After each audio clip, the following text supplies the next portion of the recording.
¿Estamos? ¿O cómo van las conexiones? Hola, feliz día a todos y a todas. Mucho gusto, mi nombre es Gilberto Ramírez y estoy alegre de estar una mañana más en esta videoconferencia que hemos logrado organizar con la Facultad de Ciencias Médicas y Comsalud. Estamos contentos también de poder darle la bienvenida a la licenciada Sandra Maeli Molina, docente de la carrera de enfermería, quien nos acompaña esta mañana. Feliz día, licenciada, ¿qué tal? Hola, buenos días. Gracias a la Facultad de Ciencias Médicas, ¿verdad?, por haberme invitado a participar en este encuentro para compartir un poco de los conocimientos para afrontar lo que es la pandemia del COVID. Doy la bienvenida a todas mis colegas, a todas las enfermeras a nivel nacional y a nivel internacional que están conectadas. ¿Puedo iniciar ya con el tema? Adelante, licenciada. Perfecto. He tomado o he considerado hablar un poco de ventilación mecánica, enfermería, ventilación mecánica y el COVID. ¿Por qué razón? Ustedes saben, siempre las enfermeras a lo largo de nuestra profesión hemos desarrollado y estamos desarrollando acciones específicas en la atención de un paciente de ventilación mecánica en todos los hospitales o centros asistenciales a nivel mundial y nacional.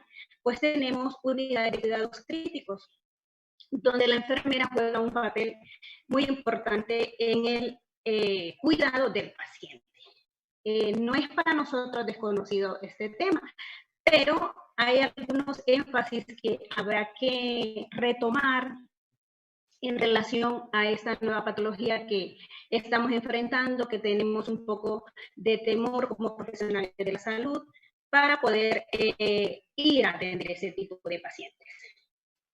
Entonces, pero antes de iniciar, a mí me gustaría, tengo en la pantalla proyectado que este año nos dieron el 2020 como el año internacional de la enfermera y por eso ven ahí el Nursing Now. Y Honduras pues se incorporó a esta también política que está a nivel internacional y realmente que sí nos está tocando duro. Hemos visto muchos profesionales de enfermería a nivel internacional desde Asia, Europa, que ahorita está enfrentando en Norteamérica esta crisis. Entonces, pues siempre recordarles, enfermeras de Honduras y personal de salud, pero enfermería, este es nuestro año, debemos de afrontarlo preparadas, con conocimiento para poder desarrollar o a realizar nuestras funciones adecuadamente con una base científica que es lo más importante. Tengo aquí un poco de antecedentes de lo que es ventilación mecánica y el COVID. Todos sabemos y tenemos mucha información, ¿verdad?, de que las características clínicas de esta enfermedad del coronavirus no son tan específicas y no se distinguen fácilmente de otras causas de las neumonías graves adquiridas en la comunidad. Y a medida, ¿verdad?, de que esta pandemia ha ido empeorando, los profesionales de las unidades de cuidados intensivos y las salas generales de hospitalización debemos estar aprestos para la incorporación en los cuidados críticos de los pacientes. ¿Por qué esto de estar aprestos? Independientemente que usted esté en una sala de consulta externa o en una sala de cirugía general o medicina general, en algún momento nos pueden llamar para ir a dar esta atención. Para lo cual, ¿verdad?, es importante la educación continua a fin de fortalecer las competencias profesionales. Yo siempre he creído y soy esa seguidora de que la educación continua fortalece las competencias profesionales, y si usted tiene competencias profesionales actualizadas, pues va a tener habilidades y destrezas para poder entregar una atención al paciente de calidad, y no nos olvidemos del humanismo. Tenemos, pues, para introducir un poco el tema, pues algunos probablemente ya sepan todo lo que se refiere a ventilación mecánica, pero quiero hacer un breve, pues, recordatorio de lo que es ventilación mecánica. Ventilación mecánica es todo procedimiento de respiración artificial que emplea un aparato mecánico para ayudar o sustituir la función respiratoria, pudiendo además mejorar la oxigenación e influir en la mecánica corporal. Hay tipos de ventilación y tenemos los que son de presión negativa y los de presión positiva. Aquí, pues, hay un aparato famoso, ¿verdad?, en estos momentos, en donde en muchos países, pues, han muerto muchos pacientes porque no se dispone de uno de ellos. Es un aparato, una máquina que ayuda al sistema respiratorio a hacer su función. Y ese aparato tiene múltiples funciones, ¿verdad?, que permiten ayudar de diferentes maneras al paciente. ¿Cuáles son los objetivos de poner a un paciente o de administrar al paciente ventilación mecánica? Primero, conservar la ventilación alveolar para cubrir las necesidades metabólicas del paciente.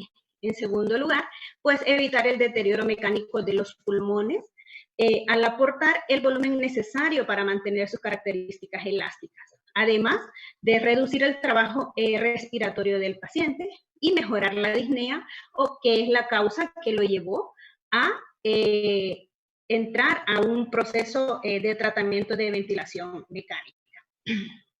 En los dispositivos tenemos ventiladores que hacen presión positiva, como lo vimos en la parte anterior, donde dice la clasificación de ventilación mecánica.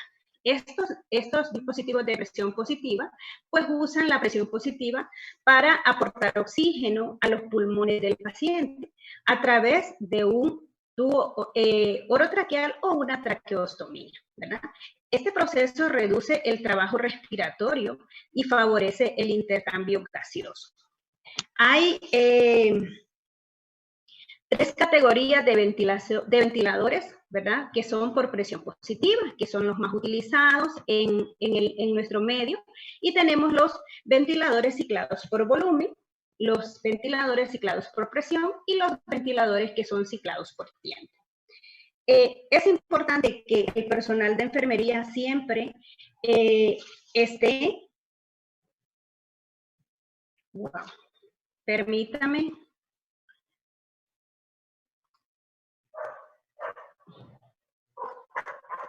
¿No se ve mi presentación?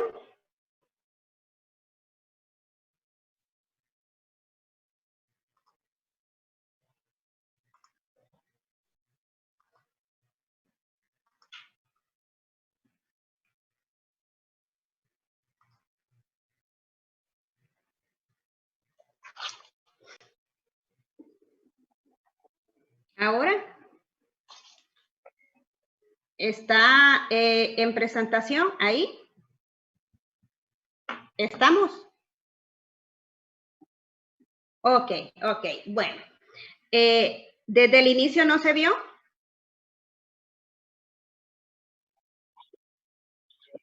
Ok, muy bien. Voy a recapitular un poquito.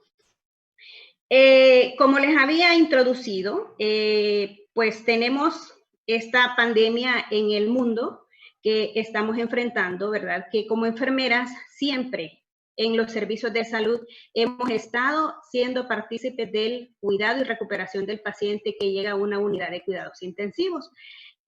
Aquí yo sé que hay muchas enfermeras que dan este servicio, que están en estas unidades y que en algún momento pues conocen un poco más del manejo técnico del equipo biomédico que se utiliza ahí. Tengo dentro de la pantalla, como les hablaba, del Nursing Now, que la OMS ha designado este año como Año Internacional de Enfermería, y Honduras pues no se quedó atrás desde nuestra Escuela de Enfermería y de la universidad para poder incorporarnos en esta nueva línea, ¿verdad?, donde teníamos nosotros como Escuela de Enfermería mucha programación o una planificación establecida para poder desarrollar. Y dentro de esto, en mi área una temática prácticamente era esta, sin el aliado del COVID, ¿verdad? En los antecedentes, pues creo que esta patología es un poco atípica, en donde no hay unas características específicas de la patología, por lo cual, ¿verdad? Como enfermeras debemos estar preparadas, aunque no trabajemos en las unidades de cuidados intensivos, aunque creamos que los pacientes no van a llegar a nuestras unidades, aunque hayan hospitales destinados para manejar este tipo de pacientes, pero hay proyecciones que nos dicen o nos están diciendo que esa curva va hacia arriba, por tanto, hay que afrontarla y hay que prepararnos, hay que establecer una planificación por cualquier eventualidad. Por tanto, como facultad, ¿verdad? Como carrera de enfermería y como Sandra Maeli, docente de médico quirúrgico, pues tuve a bien y a buscar información para poder realizar un poco y orientar una parte de educación continua a fin de fortalecer las competencias profesionales. Probablemente ustedes sepan mucho sobre ventilación mecánica, pero siempre es importante recordar o afianzar definiciones, algunos elementos o algunas características que tienen los equipos que a veces trabajamos de manera rutinaria, que no nos detenemos a ver qué ocurre con ese ventilador, en qué modalidad está y esas características básicas. En la ventilación mecánica, pues todo procedimiento, ya lo había explicado yo, de respiración artificial que se emplea, ¿verdad?, para ayudar a sustituir la función respiratoria del paciente. Decíamos que había dos tipos de ventilación mecánica, unos que son de presión negativa y otros de presión positiva. Vamos a hablar un poco más de los de presión positiva porque son los que están más usados en nuestro medio. En esta diapositiva pues tengo un aparato que se llama respirador o ventilador mecánico, que es una máquina que sustituye la función respiratoria del paciente o puede ayudar al paciente de manera parcial o total a respirar.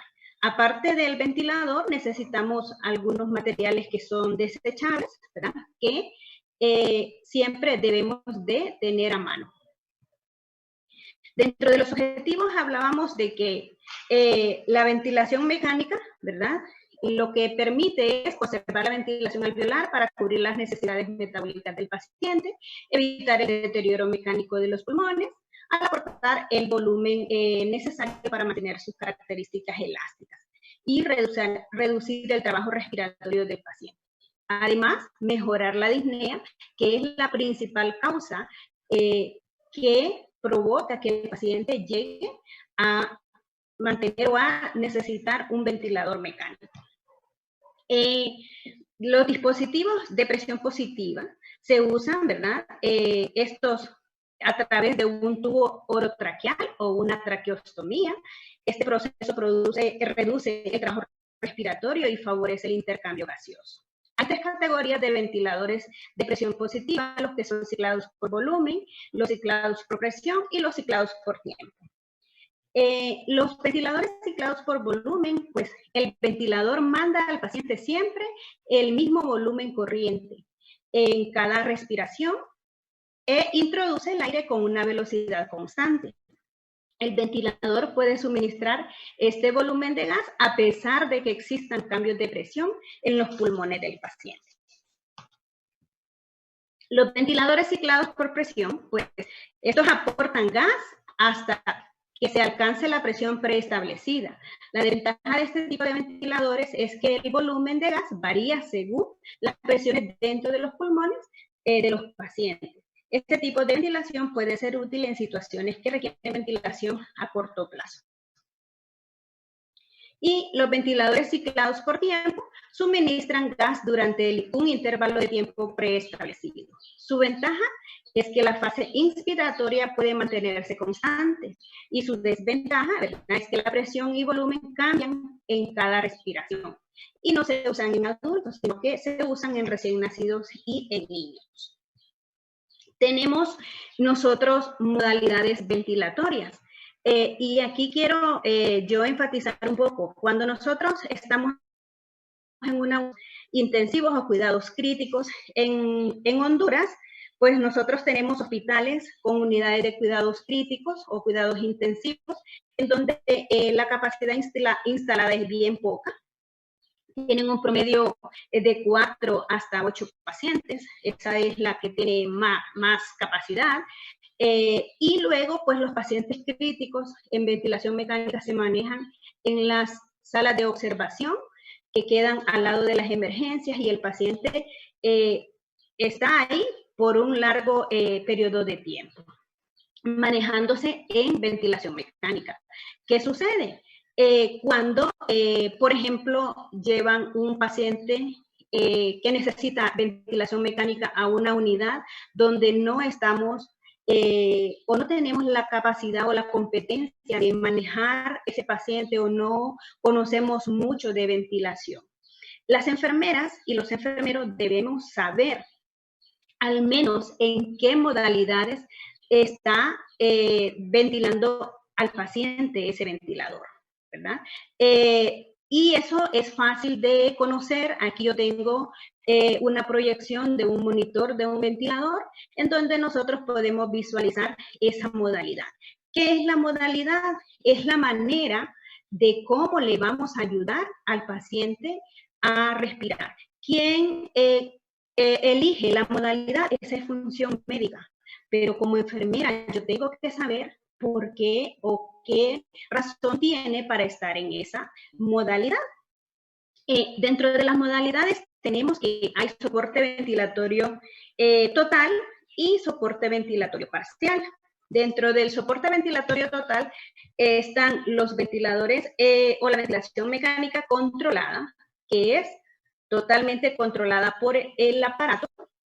Está la asistida controlada, está la ventilación mecánica de la relación inspiración-expiración invertida, ventilación mecánica diferencial o pulmonar independiente y soporte ventilatorio parcial. Dentro de los soportes ventilatorios parciales está el paciente hace un trabajo y el ventilador pues le hace un trabajo parcial, un soporte. Está la ventilación mandatoria intermitente, que es denominada IMV. Está la mandatoria intermitente sincronizada, que es conocida como SIM. Y está la ventilación mecánica, presión de soporte. Y el CPAP, que es la presión positiva continua. Como les explicaba, no sé, espero que puedan visualizar cuando amplío mi pantalla. Tenemos arriba, en la parte superior, ¿verdad? Que está en qué modalidad. En asisto control, que le llamamos nosotros, y luego pues ahí están todos los parámetros con los que está trabajando el paciente, el ventilador en el paciente. Y aquí tenemos algunas curvas, ¿verdad? Que eso en una conferencia tan pequeña no podríamos adentrarnos tanto. ¿Por qué tengo estas pantallas aquí? Me interesa, como estoy compartiendo esta información, que nosotros como enfermeras sepamos identificar en qué modalidades tenemos al paciente. Porque no solamente nos debemos de ocupar de preparar todas las infusiones, administrarlas, controlar que estén pasando, de limpieza del catéter central, por ejemplo, de aspirar las secreciones del paciente, de botarle el agua a las trampas, de llenar la casa. Además de eso, nosotros debemos de saber en qué modalidad tenemos al paciente. Por ejemplo, aquí tenemos las modalidades asisto control, aquí tenemos la SIM y tenemos el CPAP. Que son, ¿verdad? Esas modalidades un poco más utilizadas o que más aplican en el manejo de pacientes. Pero hay diversas modalidades. ¿Qué es la ventilación controlada? La controlada es el nivel de soporte ventilatorio que este es completo para las respiraciones, ¿verdad? Estas se inician automáticamente y el patrón de entrega de gases está programado. Las limitaciones de este es que hay que eliminar el impulso ventilatorio del paciente para evitar asincronías con el ventilador. Por eso, los pacientes que tenemos nosotros en la unidad de cuidados intensivos o críticos se acompañan, aparte de estar en ventilación mecánica, con infusiones, ¿verdad? Que son pseudoanalgesias y otras soluciones como aminas para mantener la hemodinámica de este paciente. Tenemos la ventilación asistida controlada, que también es conocida como AC. Desde que a mí me dice una enfermera, tenemos nosotros al paciente en AC o asisto control. Es muy típico que escuchemos decir, está en asisto control o en ventilación AC. En esta modalidad, pues se suministra gas a volumen corriente preestablecido en respuesta a los esfuerzos inspiratorios del paciente e inicia la respiración del paciente si éste no lo hace en un tiempo prefijado. Se usa como una forma principal de ventilación en pacientes que respiran espontáneamente con musculatura respiratoria débil. La ventilación sincronizada mandatoria e intermitente, que es la SIM, el paciente puede respirar espontáneamente, mientras que periódicamente recibe un volumen tidal y frecuencia prefijada en el ventilador. Las respiraciones están programadas para coincidir con el patrón respiratorio del paciente. Esta tiene, ¿verdad?, una serie de ventajas frente a las demás, que reduce la alcalosis respiratoria, disminuye la necesidad de sedación, mejora la relación ventilación-perfusión, previene la lucha del paciente con el ventilador. Es muy beneficiosa, ¿verdad?, de acuerdo a lo que realiza. Y está el CPAP, que ahora mismo con esta patología se está manejando algunos pacientes con CPAP. Aplica presiones positivas durante las respiraciones espontáneas, se usa como un modo de destete ventilatorio.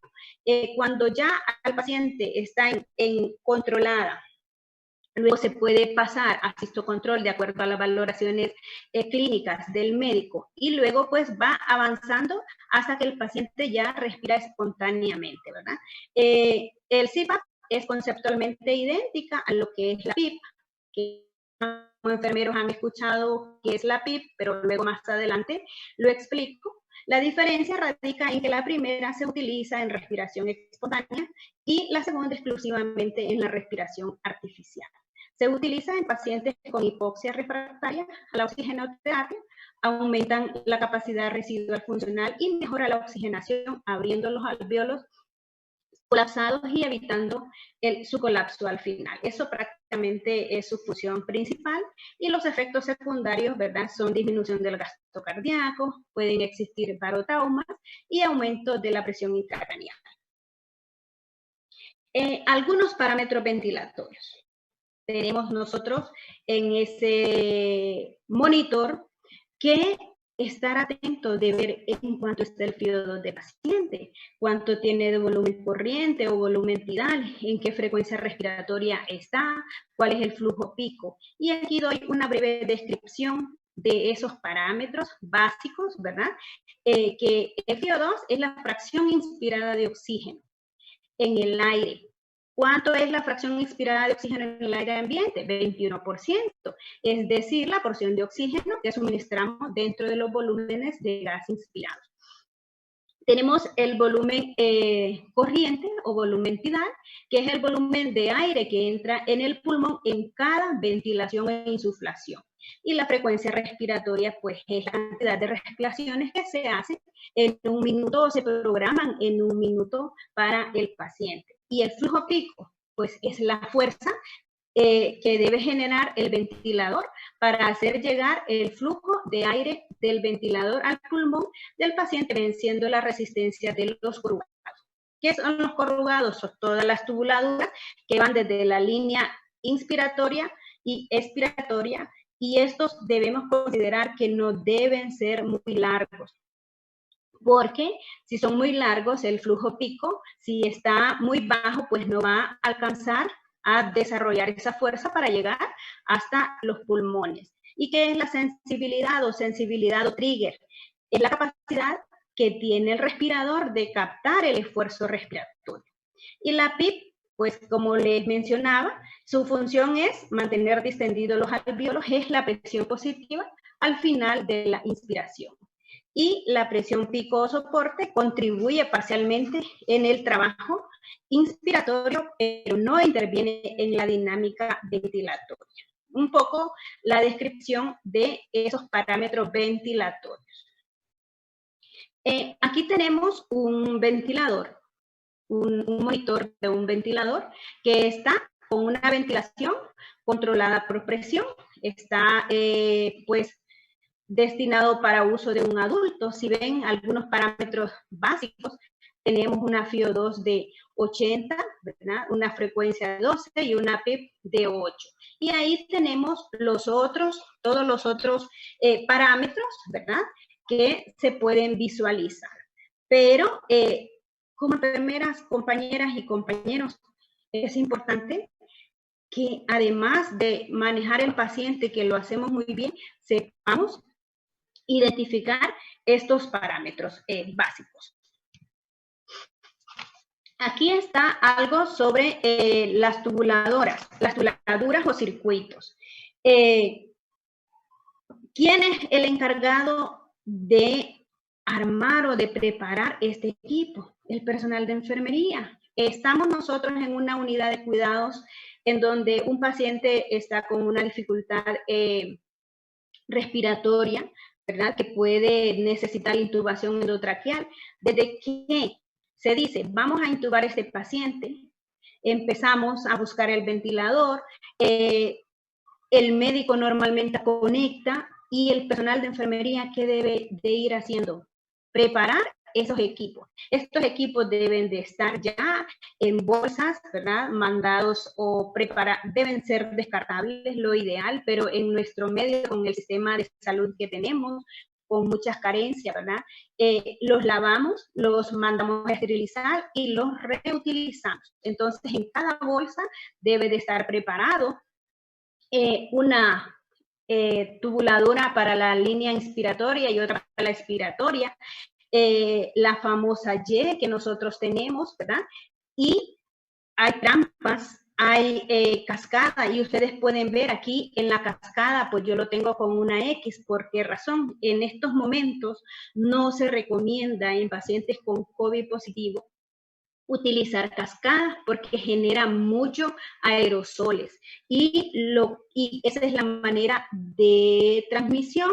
Cuando se producen muchos aerosoles en el paciente, entonces hay riesgo de transmisión, por lo cual se recomienda que no se utilice cascada y que se utilicen filtros bacteriostáticos o bacteriológicos que le llamamos, que hay características específicas para estos filtros, hacen la función de humedecer y de calentar el aire que viene del ventilador, por tanto no es necesario utilizar cascada.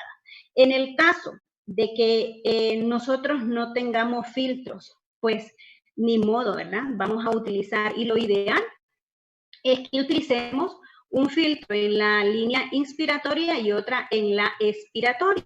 Y si solo tenemos disposición de usar uno, pues vamos a utilizarlo en la entrada del tubo hacia el paciente. Porque esto lo que hace es que cuando viene el aire expiratorio y sale al aire ambiente, pues si es un paciente positivo y no andamos las medidas de bioseguridad, pues como está indicado que debemos usar, pues corremos el riesgo como personal de salud de contaminarnos. Y este filtro lo que evita es que salga al aire ambiente, sino que ese aire se filtra y no contamina la máquina ni el ambiente en el que estamos. Además de eso, utilizamos trampa, ¿verdad? Es importante cuando se genera el vapor que genera agua para atrapar esa agua y poder ir descongestionando los corrugados, porque recuerden que hay una fuerza que genera el ventilador para hacer llegar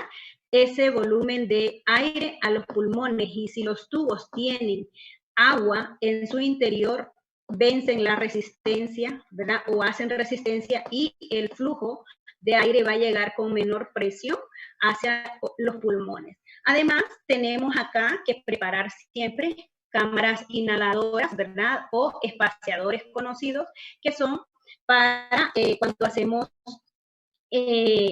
nebulizaciones o aerosolterapia, también llamada, y para poder hacer esas nebulizaciones en el paciente.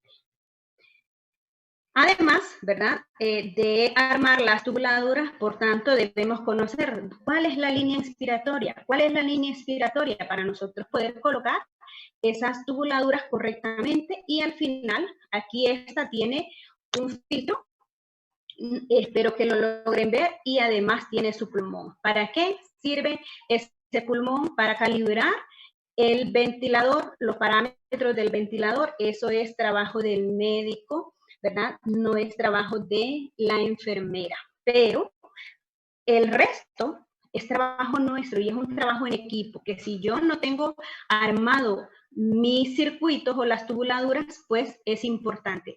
Y aquí un mensaje para los que administran los servicios de salud, los que se encargan de hacer las compras de todo el material y equipo. Las tubuladuras deben ser descartables, deben de comprar filtros para que no usemos cascadas y no corramos el riesgo el personal de salud de estarnos contaminando o infectando con estos aerosolos que se generan, ¿verdad? Recomendación, no debemos de reutilizarlos. Hay medidas y ya hay directrices establecidas para descartar ese material, que debe ser de acuerdo a la norma, ¿verdad? Y a la clasificación de desechos en la clasificación 3, que son los desechos peligrosos hospitalarios. Tenemos la aspiración de secreciones en paciente con COVID o en paciente crítico. Lo recomendable es que se utilice una sonda de circuito cerrado, que son bien valiosas, además son bien escasas, ¿verdad? En las unidades de cuidados críticos. ¿Qué permite esto? Que hayan desconexiones. Cuando hay desconexiones, la presión pulmonar pues disminuye, la oxigenación disminuye. Nosotros lo podemos ver cuando nosotros hacemos aspiración de secreciones con circuito abierto. Desconectamos al paciente, inmediatamente cuando empezamos a aspirar, vemos cómo disminuye la saturación en el monitor del paciente. Y entonces tenemos que estar en este estrés de estar conectando rápidamente, de estar aspirando, de estar valorando el paciente, ¿verdad? Y el monitor, para estar pendiente de la condición del paciente, mientras que con esta sonda pues no hay desconexiones. Podemos realizarlo con guantes descartables. Entonces, el guante estéril es más caro, el guante descartable es más barato. La sonda que utilizamos nos va a durar hasta 5 días, mientras que la sonda descartable vamos a ir gastando a veces una por turno, o sí se prefiere dejar hasta 24 horas, pero no es recomendable. Por eso es esa sonda abierta, y ustedes pueden visualizar en la imagen inferior, ¿verdad? Que también tenemos sistemas de nebulización. Con pacientes en ventilación mecánica, aquí en esta parte, pues tenemos el depósito de las secreciones, que según las nuevas recomendaciones para el COVID, debe de tener una solución clorada de 2.500 miligramos por litro en ese recipiente, y debe ser descartable. Antes, cuando nosotros aspirábamos secreciones, utilizábamos un solo aspirador, ¿verdad? Para varios pacientes. Imagínense cómo hemos ido evolucionando, ¿verdad? Ahora tenemos, gracias a Dios, un aspirador por paciente, con salida desde la pared, lo que permite, pues, un mejor control de las infecciones nosocomiales. Y esta debe descartarse y pues ya no volver a reutilizarse ese recipiente o contenedor donde se depositan las secreciones. Y se recomienda que se debe de hacer lo mínimo posible las aspiraciones, limitarse a las necesarias. ¿Qué hacer? Una pregunta, ¿verdad? Que la pongo en rojo con 3 signos de interrogación ante la emergencia por COVID.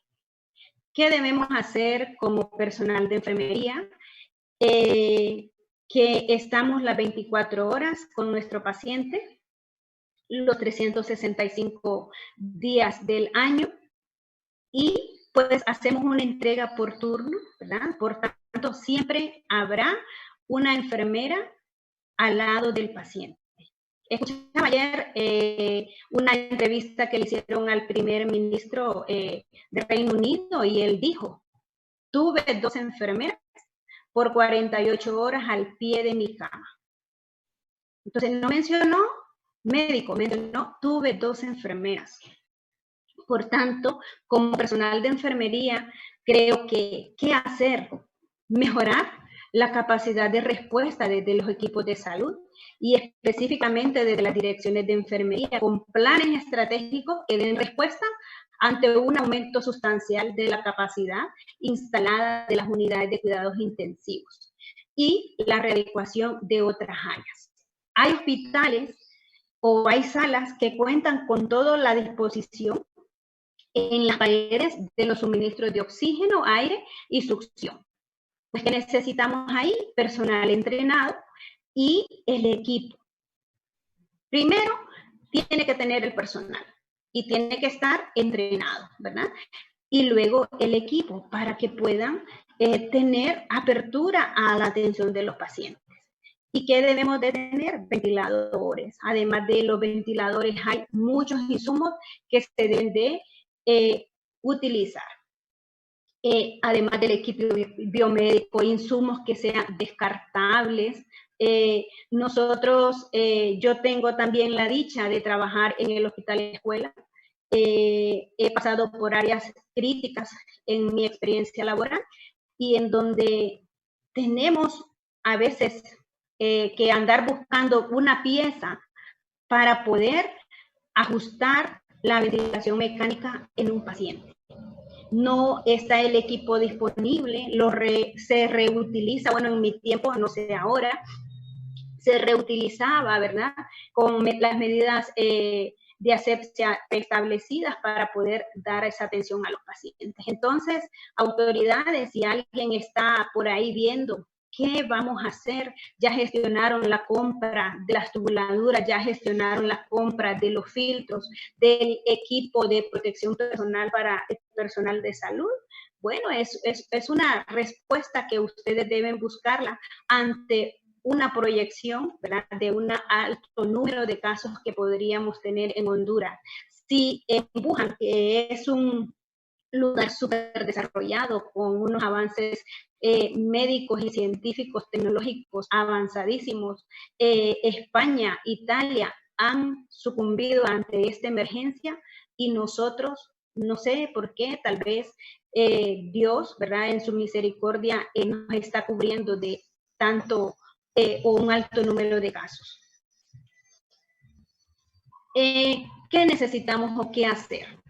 Recursos humanos. ¿Cómo necesitamos tener a los recursos humanos? Deben estar capacitados. Capacitados. ¿Por qué razón? Desde las medidas de bioseguridad. En el hospital escuela y en muchos hospitales se están desarrollando capacitaciones sobre el uso del equipo de bioseguridad. Si me permiten, que mi vecino tiene música por ahí.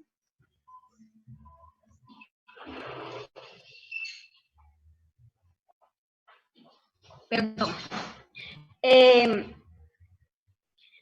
Estos equipos deben estar capacitados, claro, en el uso de las medidas de bioseguridad, pero y en la atención, en el quehacer del manejo del paciente. ¿Cuándo?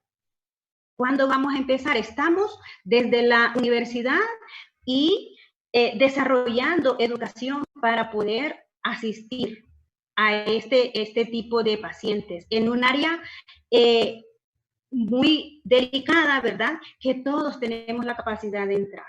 Independientemente usted esté en un centro de salud, esté en una clínica periférica, esté en una sala de consulta externa, tiene la capacidad de hacerlo. ¿Cuándo? cuando se prepare un poco previo a ir ahí.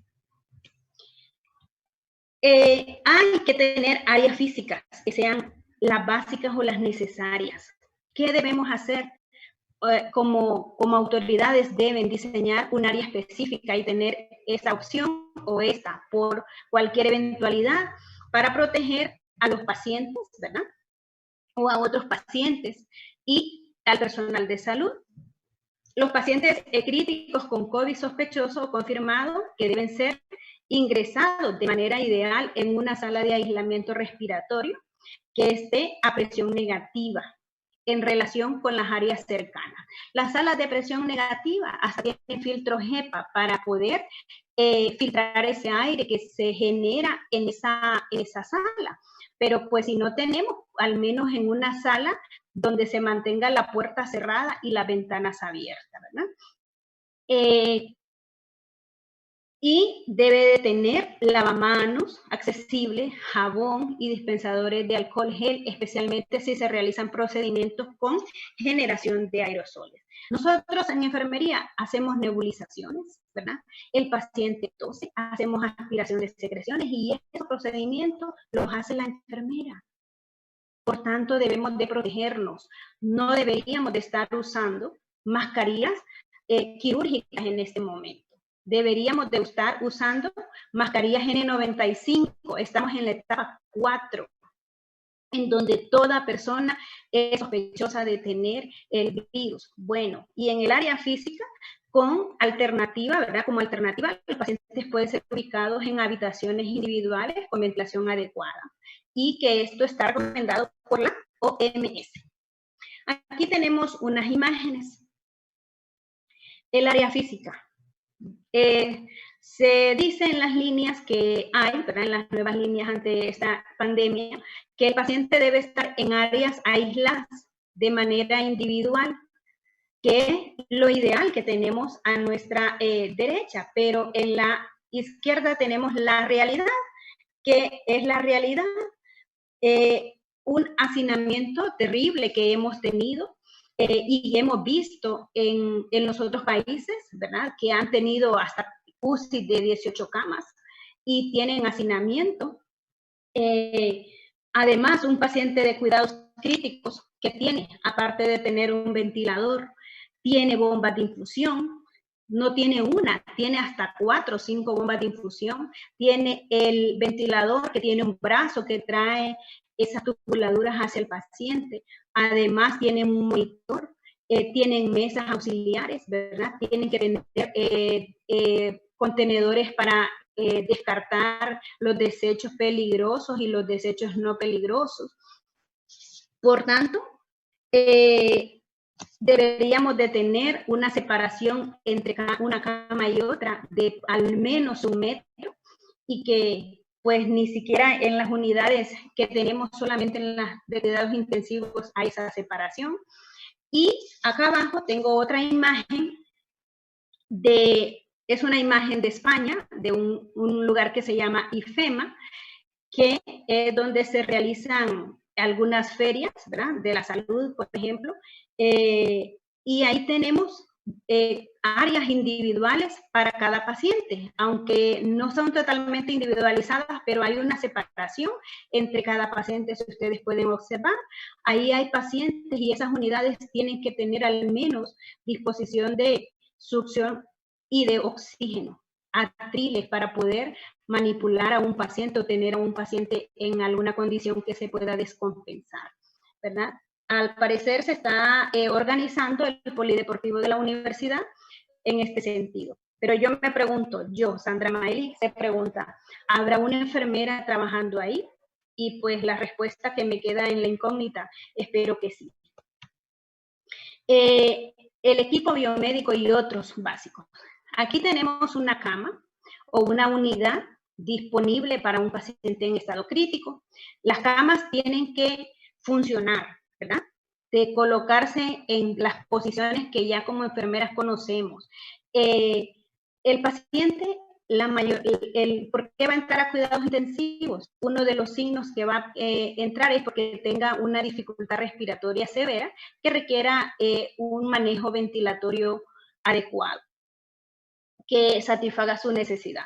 El paciente lo podríamos poner en posición Fuller, pero la cama debe de funcionar. Aquí tenemos ventilador, toma de aire, oxígeno y succión, conexiones, bombas de infusión, ¿verdad? Monitores, que ahí están un poco más arriba, mesitas auxiliares para poder auxiliarnos en la realización de procedimientos. Aquí al lado pues tengo algún equipo que se pueda utilizar, sondas de aspiración de circuito cerrado, rayos X portátil, porque el paciente no puede salir, ¿verdad? O radiología portátil, incluyendo ultrasonido, fuentes de oxígeno, ¿verdad? Y succionadores.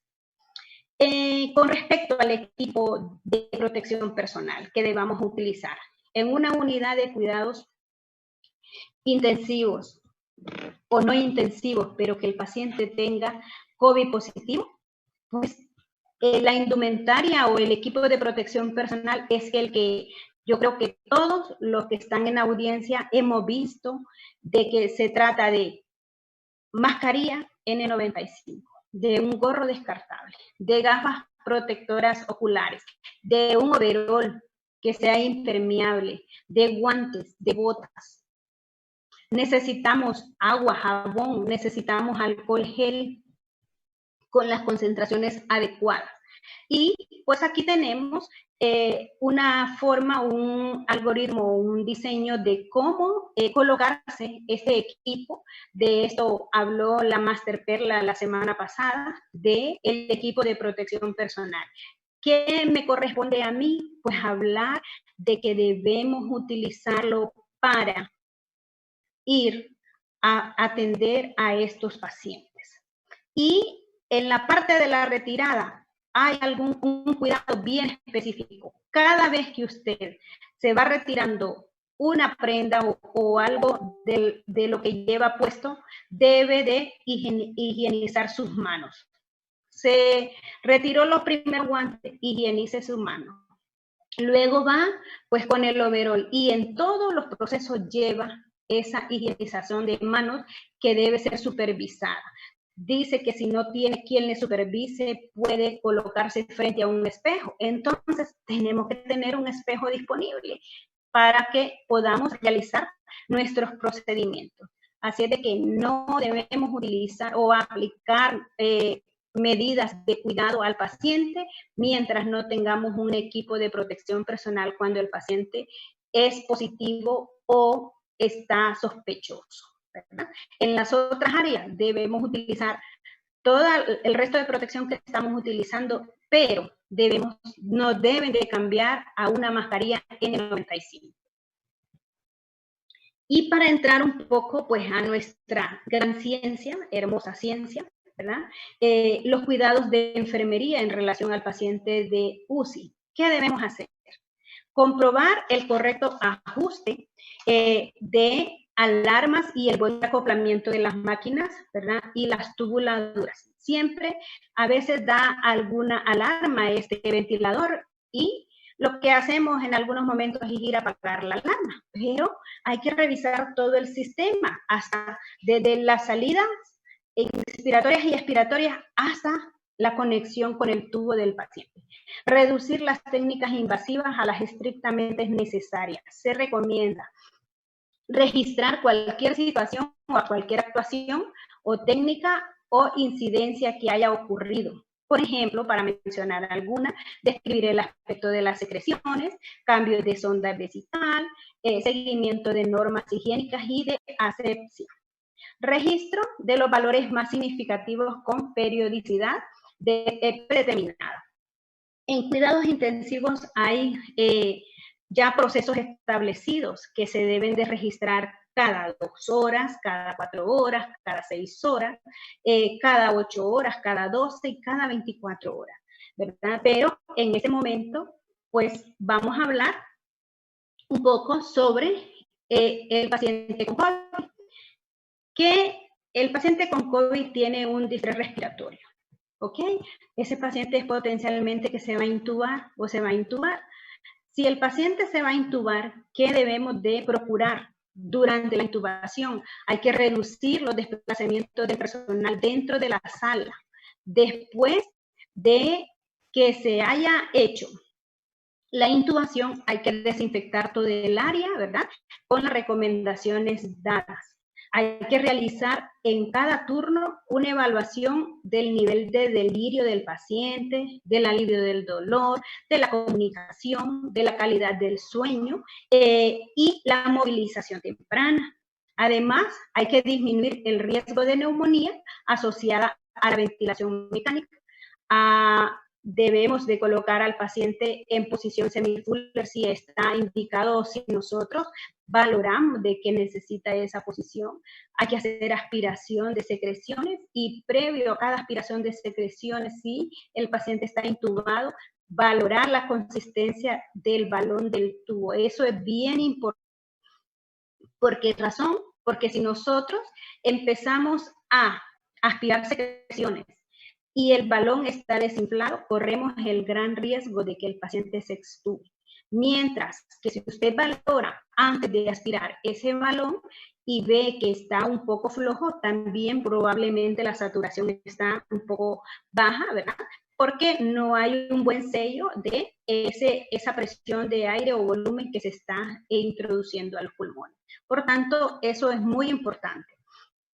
Aspiración de secreciones, siempre con un sistema cerrado, y bolsa de recolección también debe ser cerrada y descartable para reducir la formación de aerosoles y de las gotículas. Y lo repito en varias ocasiones, ¿verdad? Que la aspiración de secreciones debe ser con un sistema cerrado. Últimamente, ¿verdad? Nosotros estamos, o hemos visto, y se ha puesto en práctica anteriormente, los cambios posturales siempre se hacen por enfermería.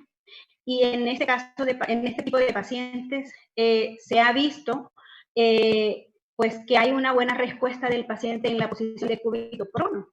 Y el paciente que está intubado, además de estar intubado, tiene monitor cardíaco, tiene cables, además tiene múltiples infusiones, tiene catéter central, tiene sondas.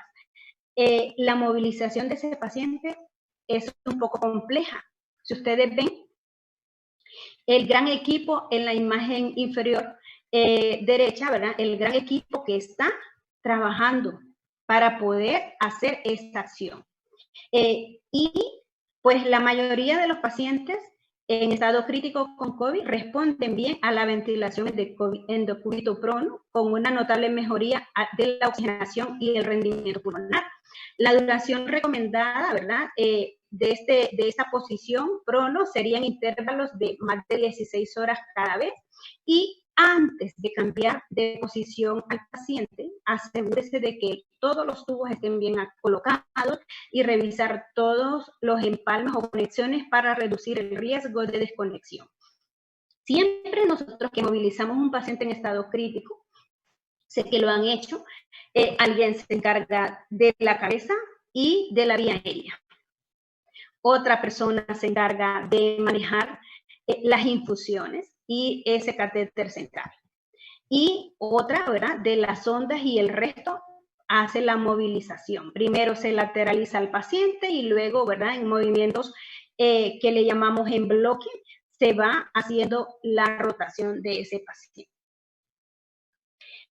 Además, en general, se deben minimizar la aspiración de secreciones y la toma de muestras respiratorias. Si escuchamos que ese paciente tiene muchas secreciones y no se le ha tomado la muestra, podemos sugerir al médico hacer la orden para que nosotros tomemos la aspiración o la muestra en ese momento. Porque, ¿qué nos ocurre con frecuencia?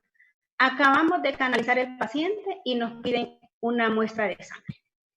Acabamos de aspirar al paciente y nos piden una muestra de secreciones. Entonces, hacemos más acciones o las hacemos con mucha frecuencia cuando no hay una sincronía en el manejo del paciente. Y se debe evitar, aquí es algo bien importante en reanimación cardiopulmonar, ¿verdad? Se debe evitar la ventilación manual con mascarilla y bolsa, o sea, el ambú que conocemos. Cuando deba utilizarse, se debe hacer con un filtro antimicrobiano de alta eficacia entre la bolsa, ¿verdad? O el ambú y la mascarilla, y se ventilará sellando bien para evitar fugas.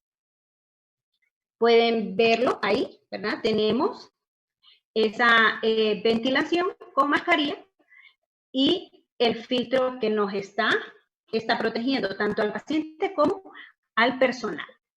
Y el ventilador mecánico, en la ventilación mecánica se emplearán los 2 filtros antimicrobianos de alta eficacia en la rama inspiratoria y expiratoria. Aquí tenemos esos filtros. Debemos de conocer un poco algunas especificaciones del equipo o del material que nosotros utilizamos. La utilización de los filtros de alta eficacia permiten el intercambio de calor y humedad y evitar el uso de cascada durante el tiempo de ventilación. Además, debemos evitar las desconexiones en ese paciente. El material utilizado es imprescindible para su atención. Para el uso debe ser individual, específico en una habitación, ¿verdad? Y en un paciente. Preferentemente debe ser descartable y el equipo utilizado deberá ser limpiado y desinfectado según las recomendaciones, ¿verdad?, de los servicios de epidemiología o de vigilancia de las instituciones. Aquí tenemos una escala de estratificación de los riesgos en la transmisión vírica de los procedimientos. Hay unos riesgos que son hay unos que son de bajo riesgo de transmisión vírica.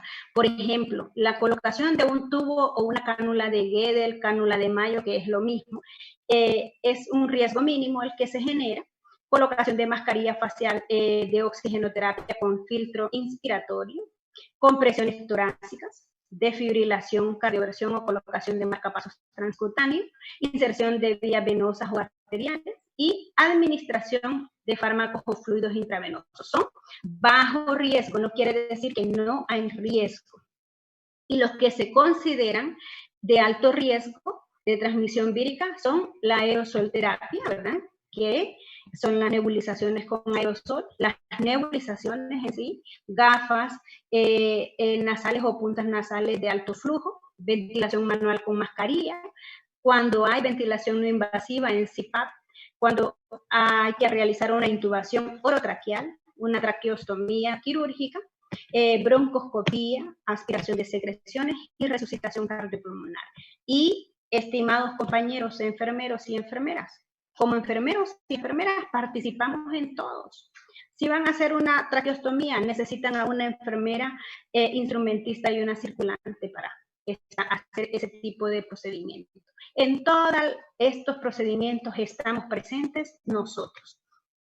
Y además hay otros procedimientos susceptibles de generar aerosoles, que son pues la dispersión de gotículas, ¿verdad?, que se dispersan en el aire y se deben de hacer las estrictamente necesarias. Por ejemplo, continúo con la aspiración de secreciones, que se deben limitar las imprescindibles. Siempre aspiración cerrada, si es en ventilación mecánica. Aerosol terapia y nebulizaciones, evitar si es posible. Emplear una cámara espaciadora, que es la que les mostraba al inicio. Toma de muestras respiratorias. Siempre limitar a las imprescindibles, lavado broncoalveolar, evitar si es posible. Y oxigenación de alto flujo, todas sugieren evitar si es posible, ¿verdad? Pero si el paciente, sus condiciones necesitan que usted lo realice, debe de realizarlo con todas las medidas de bioseguridad. Y pues tenemos aquí la ventilación no invasiva, también evitar si es posible. Hay que asegurarse de cerrar todo el interfase de la mascarilla de ventilaciones no invasivas y que haya un buen sello de esa mascarilla.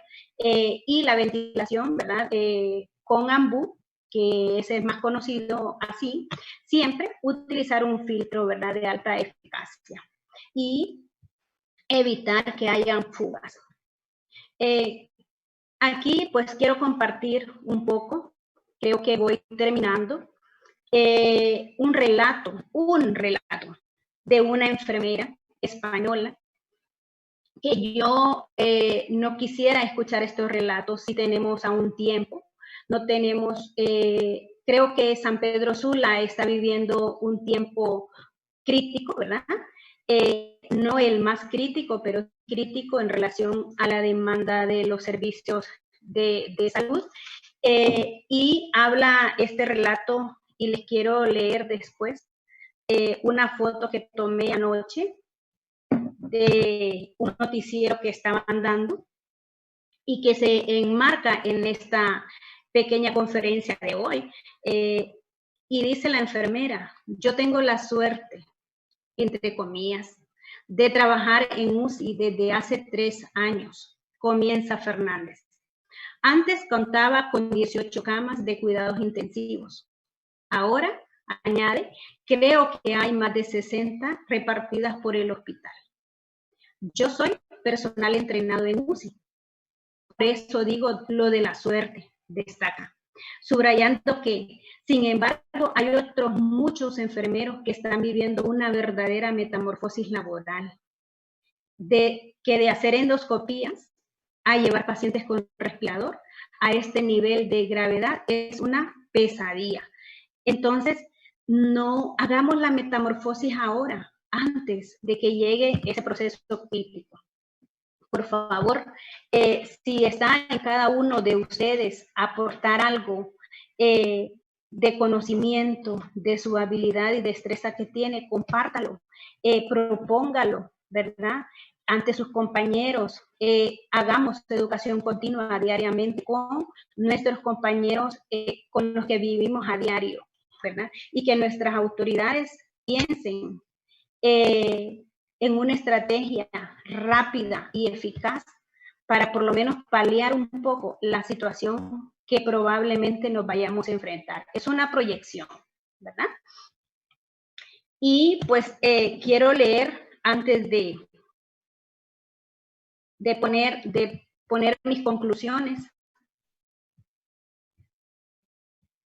Esto que dice, hablaban de una recomendación anoche en un programa nocturno, y dentro de las recomendaciones que está haciendo un equipo de salud que está asesorando al gobierno, hablaban, no existe ningún escenario en el que la capacidad del sistema de salud hondureño pueda satisfacer la demanda de UCI y respiradores. Está, ¿verdad?, tomado desde el televisor, y no es una farsa, no es una mentira.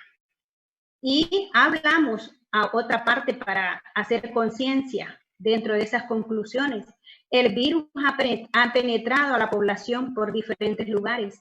Hay transmisión comunitaria en los departamentos de Francisco Morazán, Cortés y Colón, y posiblemente Lloro, donde se identifican importantes centros poblacionales del país. Así es de que estamos en fase 4. Autoridades, proporciónennos nuestras mascarillas N95 a todo el personal de salud. Y para concluir, los administradores de hospitales, el gobierno y los encargados de formular políticas deben trabajar con los profesionales de las unidades de cuidados críticos o intensivos para prepararse para un momento sustancial en la capacidad de las camas de cuidados críticos. ¿Quién más que el profesional médico de enfermería que trabaja en las unidades de cuidados intensivos pueden asegurar o orientar, asesorar, dar observaciones o recomendaciones para ir montando áreas, ¿verdad?, o preparándonos en este sentido? Además, deben proteger a los profesionales de la salud de la transmisión nosocomial, del agotamiento físico y problemas de salud mental que podrían verse agravados por la necesidad de tomar decisiones éticamente difíciles sobre el razonamiento de cuidados intensivos. Nos ha tocado ver muchas veces cuando dice, y hay una norma establecida o líneas desde la AHA, que es American Heart Association, que dice que cuando un paciente su muerte es irreversible, pues que no se debería de hacer RCP. Y cuando nos enfrentamos a esas situaciones, nosotros como personal de salud, a veces nos encontramos en esa incongruencia de sentimiento y decir, pucha, hubiésemos hecho algo más, pero hay condiciones que no permiten que ese paciente sobreviva a pesar de los múltiples intentos de salvarle su vida, ¿verdad? Y eso afecta emocionalmente al personal de salud. Y está demostrado que las altas tasas de carga de trabajo de unidades de cuidados de pacientes críticos están asociadas con el aumento de la mortalidad del paciente y no queremos eso para nuestra población. Muchas gracias por su valiosa atención. Aquí les dejo nuevamente, enfermeras ahora, es nuestro tiempo de hacer la diferencia, de que nos incorporemos a los servicios de salud, de que enfrentemos esta pandemia con la mejor disposición, con el mejor humanismo y sobre todo con conocimientos específicos, científicos, para poder nosotros desarrollar nuestras labores en nuestros servicios de salud. Muchas gracias. Excelente, Máster Maeli. Tenemos un par de preguntas dentro del auditorio que nos acompaña esta mañana en la transmisión. Algunas muy probablemente van a ser como para reforzar elementos que usted mencionaba. Nos preguntaba Giselle Bonías en cuanto a la respiración de estos pacientes, ¿cuál es la recomendación del número de veces a aspirar y el volumen a utilizar cuando se hace el lavado endotraqueal? Bueno, en las recomendaciones, yo tengo un documento que consulté mucho para poder abordar este tema desde la experiencia que se vivió en China y se recomienda, no como lo tenemos como PRN establecido. Nosotros en las unidades de cuidados críticos, cuando escuchamos que el paciente empieza a sentírsele secreciones, vamos y aspiramos y hacemos lavaditos bronquiales a veces cada vez que aspiramos. En esta ocasión y para este tipo de patología, se recomienda las mínimamente necesarias. Así es de que hay una característica de este tipo de pacientes, según las descripciones que tiene, que no, lo que tiene es una tos seca. Y ayer hubo un documento más que habla de que hay un problema de trombosis y de inflamación, ¿verdad?, diseminada, que también afecta la parte pulmonar. Y lo recomendable pues es hacer al criterio de la enfermera pues las mínimamente necesarias. Excelente. Bueno, también nos preguntaban, ya como usted mencionaba, el sistema sanitario no va a tener capacidad para tener una unidad de cuidados intensivos en cada hospital, y aunque se logre tener una unidad, van a ser muy probablemente camas insuficientes. Entonces todavía no sabemos a ciencia cierta esos escenarios, sin embargo es muy probable. Entonces nos preguntaba la licenciada Flor Cruz si al no haber ventilación, ¿qué tan efectiva será la pronación del paciente y el drenaje postural? Bueno, el asunto es de que si nosotros no tenemos cómo sustituir la función respiratoria del paciente, el hecho de que lo coloquemos en la pronación del paciente probablemente va a ayudar, pero no como cuando se haga ese suministro de volumen y de gas que el paciente necesita en ese momento por las características de la enfermedad. Un paciente que entra en un paro cardíaco o un paro respiratorio se intuba, pero no tenemos un ventilador y lo vivimos en nuestros hospitales a diario, ¿verdad? Se intuba un paciente, se logra intubar exitosamente, pero no tenemos un ventilador al lado para suministrar las necesidades que ese paciente tiene en ese momento, sino que lo que hemos tenido es que son unos héroes realmente los médicos internos que hacen esa función.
Hola, ¿estamos?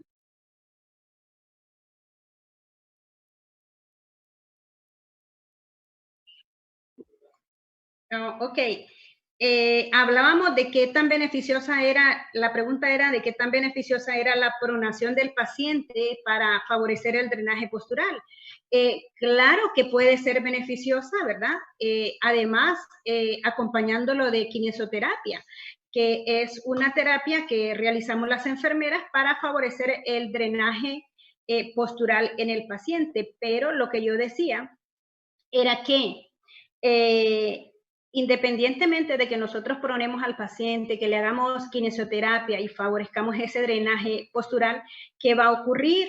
Si el paciente necesita que se le sustituya su respiración a través de un aparato, no vamos a poder realizar esa función, porque podemos poner oxigenoterapia de alto flujo, con mascarilla reservorio, con mascarilla de Venturi, pero esa función respiratoria, lograr expandir o hacer la inspiración y la expiración o expandir los pulmones, no lo vamos a poder hacer con una pronación.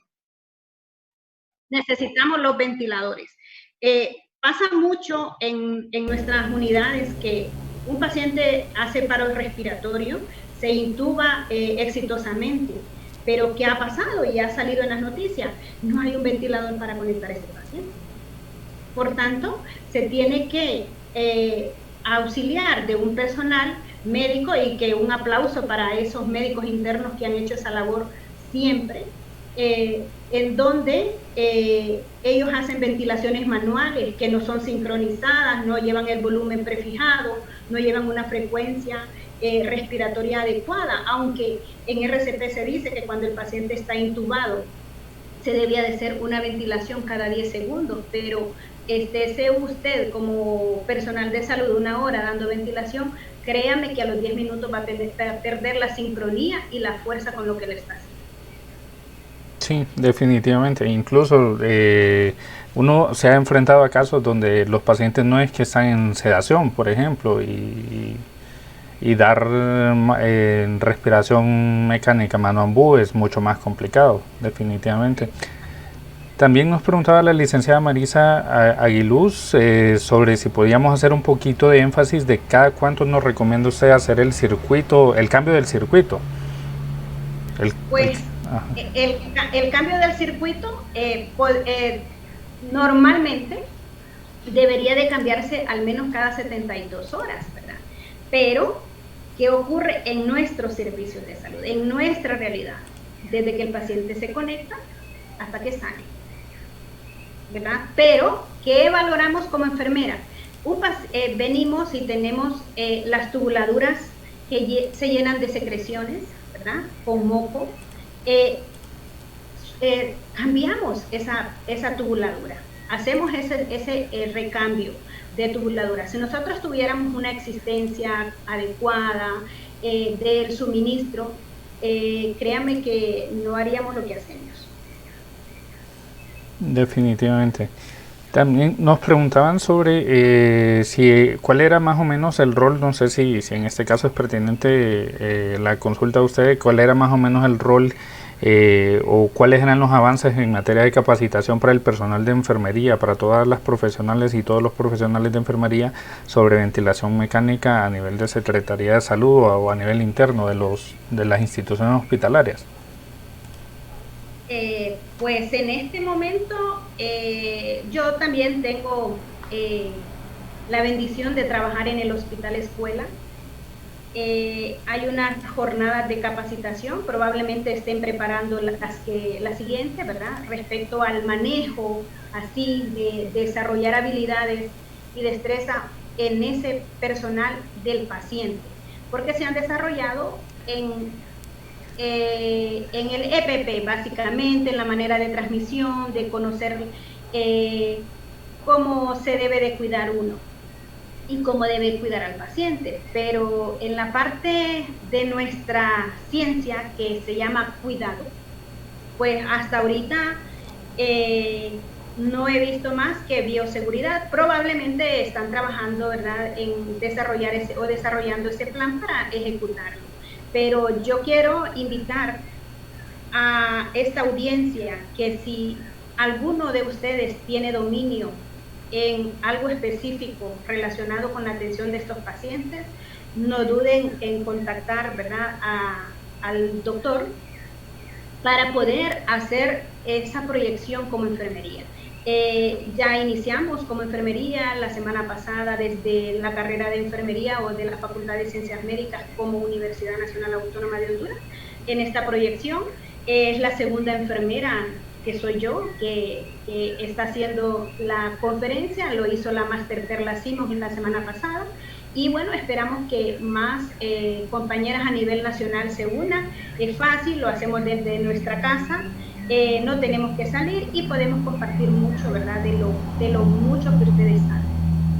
Definitivamente, yo creo que a todos y a todas nosotros nos ha parecido pertinente poder generar este tipo de espacios. Agradecemos su participación. La semana pasada la Máster Perla también nos acompañó.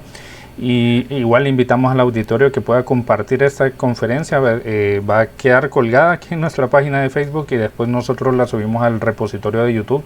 La idea es poder democratizar el conocimiento y que llegue a todos los servicios de salud donde no existen precisamente estrategias de formación. Y nosotros como profesionales máster nos identificamos bastante, que nos hemos encontrado muchas veces en situaciones donde hemos resuelto de manera improvisada y en algunos otros casos pues no nos ha ido muy bien, y ese es un reto que como profesionales de la salud nos ha tocado que enfrentar desde la formación hasta ya el ejercicio profesional, ¿verdad? A mí me gustaría pues recomendar a las autoridades de enfermería a nivel nacional y pues si hay internacional aquí, que nos organicemos, que organicen a través de los equipos que tienen. Yo conozco de que hay hospitales donde ya hay salas cerradas y que el personal se ha redistribuido en otras áreas. Entonces se puede, en vez de tener ese personal ahí vegetando o cruzándose muchas, porque hay 10, 12, 14 pacientes en una sala con 4 auxiliares de enfermería, 2 licenciadas en enfermería o menos, ¿verdad? O 2 o 1, estar trabajando en ese plan. De decir, por ejemplo, yo desconozco, como le digo, realmente si hay acciones de este tipo, y si ya las están haciendo, pues felicitarlas, pero es importante que lo socialicen con el personal que va a estar al frente de esta batalla, porque yo puedo estar ahorita en consulta externa de cirugía, por ejemplo. Estoy yendo a hacer mi trabajo todos los días, pero probablemente en una semana me digan, Maeli, vas a pasar para UCI. Así es. Y si no tengo conocimiento o experiencia en esa área, créanme que va a ser un problema también de salud mental que me van a generar. Definitivamente. O me pasan para una sala X a la cual yo no tengo ese dominio o experiencia, es un problema de estrés. Empieza el estrés antes de que inicie la tormenta real. Sí, y que de la experiencia de otros países y de otros sistemas sanitarios también hemos podido observar de que el personal de salud es uno de los que tiene más alta tasa de contagio, definitivamente por estar expuestos en la primera línea de batalla. Y también hay que tomar en cuenta que muy probablemente, o sea, y hemos visto esos escenarios con el relato que usted nos compartía de una colega, de que la gente que está ahorita en la primera línea van a haber bajas, por ejemplo, y bajas no solo no solo en sentido de letalidad, sino que personas que van a tener que aislarse y que van a tener que ser cubiertas por otros profesionales. Y es una labor muy importante poder tener las capacidades o poder ir adquiriendo esas nociones básicas que nos va a exigir el escenario al cual nos vamos a enfrentar, definitivamente. Así es, sí. totalmente de acuerdo. Me parece que ya no tenemos preguntas sobre la temática. Me queda agradecerle por comparecer ante nuestro auditorio, por compartir sus conocimientos.